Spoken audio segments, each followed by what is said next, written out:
In this short little video, I'm going to give you some tips on preparing patterns that are multiple pages. This will entail cutting out the patterns and attaching them together so that it creates one large pattern to be applied to your material. Now there are a few little tools that you might need. I have a cheap little cutting board, cutting sheet from the Dollar Tree. That's just going to protect my workbench when I actually use the razor blade knife to cut the pattern apart. And speaking of that, you need a razor blade knife or a pair of scissors. I use a clear straight edge so I can see the pattern through the straight edge and know that I'm on some possible straight lines that you'll see in this particular example. Where we're going to have to join our pattern together, I can see those lines and cut them directly on it. So let me show you how to attach these pieces together. So the first thing I do is release the pattern from the sheet of paper.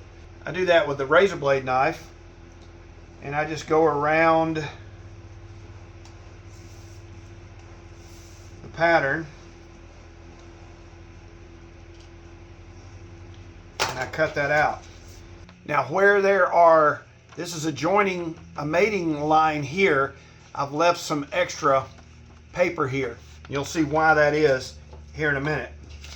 Now this particular half here, I want to leave this part over here. So let's cut that part off of there. And here's the main portion of the pattern.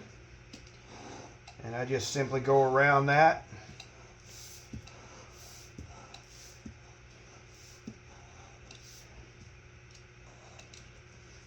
Now with this section of the pattern, this is what we're actually going to attach the other two pieces to. Where the match lines are, I'm going to make sure that we have a nice straight edge on those particular spots. And I did fail to mention that you do need some Scotch tape. And you'll see why that is right now. So now we're done with the straight edge for right now. Razor blade knife. I don't really use scissors. It's just faster to use the razor blade knife, as you saw what I was doing there. All right, so here's the main body of our pattern. Now I'm going to take this one section here. Now I'm going to take a piece of Scotch tape, and where these two lines line up, I'm going to place the tape the center of the line, and that's going to make us a nice hinge. See how that is? Now we're going to take some a glue stick, and this tab that we left on there, we're going to put the glue on the tab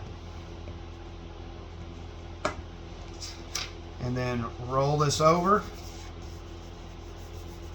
Now why do I glue that on the back? Because when you're cutting your pattern, when you're actually cutting this pattern out on a scroll saw, these two pieces need to be attached together, or else the pattern is going to come loose, not from the material but from each other.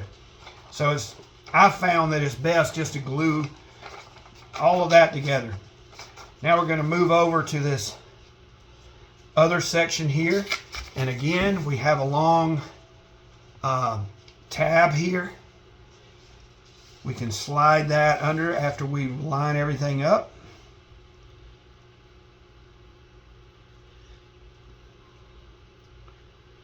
Now in this case, that line needs to be straight, so I'm just going to make sure it's straight with my straight edge here.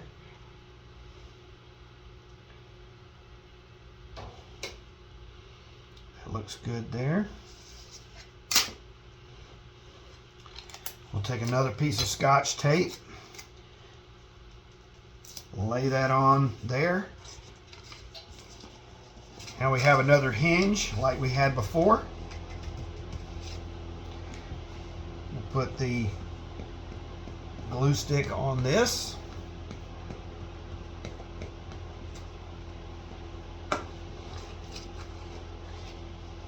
Make sure that we get that nice and straight.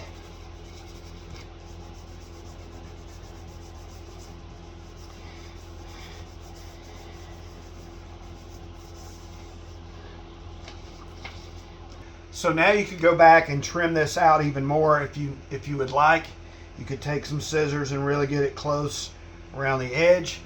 So now I'll take this and attach it to my workpiece, either over blue tape, packing tape, or just straight to the wood, however you decide that you want to do that. Hope these tips will help you out. Appreciate you watching. Check out some of my other videos on my channel. If you would, give us a thumbs up if you like this sort of content, and give us a comment down below if you would. And I'd love to have you on board as a subscriber, and we'll see you in the next one.